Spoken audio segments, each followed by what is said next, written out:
One good thing, then the headlines. The biggest weekend uptown gets all year starts Saturday, and it's free. Details at the end. But first, this is CLT Daily. I'm Steve Babulis. It's Thursday, August 13th, your independent daily briefing for the Queen City. Today, the Red Line has its stations, 10 of them, and the most revealing thing about that decision is the stop that didn't make the list. The very first episode of this show, back in July, was about Charlotte agreeing to tax itself to build a transit system.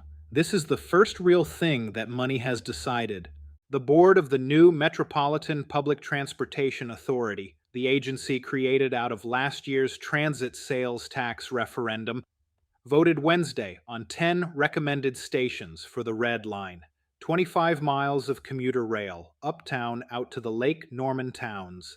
Mecklenburg County Manager Mike Bryant framed it plainly. Quote, "This is arguably the first critical decision that we're making that will have this level of impact on a community." He's right, so look at what it decided. Residents in the Sugar Creek area have pushed for a station at North Graham and West Craighead Road. It failed in committee last month, 5-4. As of this morning, it's still under study, not rejected outright, but not on the list.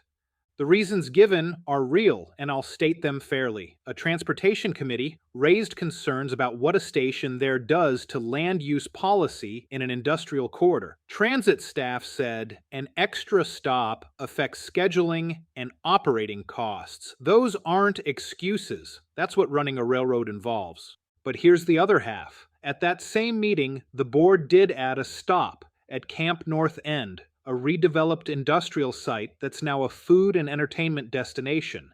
I'm not telling you one is right and the other wrong. Camp North End draws real crowds, and ridership is how transit survives. What I'm telling you is that the first significant decision by an agency Charlotte voted to fund added a stop at a destination and left one in a transit-dependent neighborhood under study.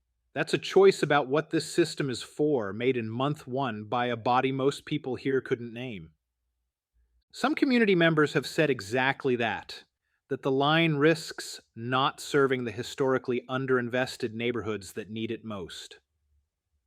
The transit agency's interim chief executive, Brent Cagle, offered the counterargument, and it's a fair one. Quote, "It's not a binary choice that binds you forever. Stations can be added later." That's true. It's also what gets said about a lot of things that never get added later. All right, here's what else you need to know today.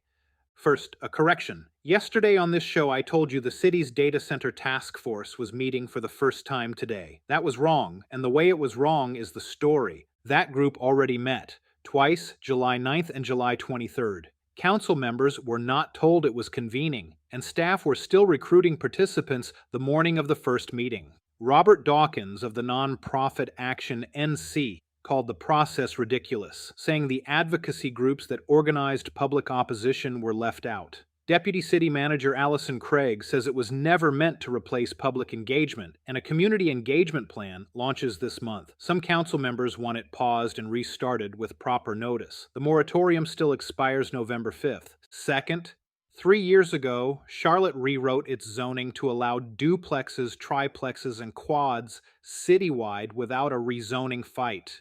New analysis by Ashley Fahey at the Charlotte Ledger counts 8,537 submitted or approved since, against hundreds before. One honest caveat: submitted or approved isn't the same as built, and nobody has published a count of what's actually standing. And the Hornets are back on local television this season under a new agreement with Cox Media Group.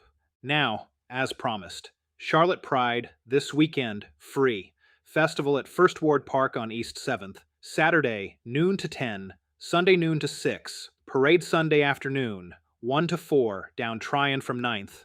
And further out, the Charlotte Asian Film Festival returns August 29th at the Independent Picture House. 30 short films from across the Asian diaspora with panels on mental health. That's CLT Daily for Thursday, August 13th. I'm Steve Babulis. We'll be back tomorrow. Same time, same city. Until then, Charlotte, take care of each other.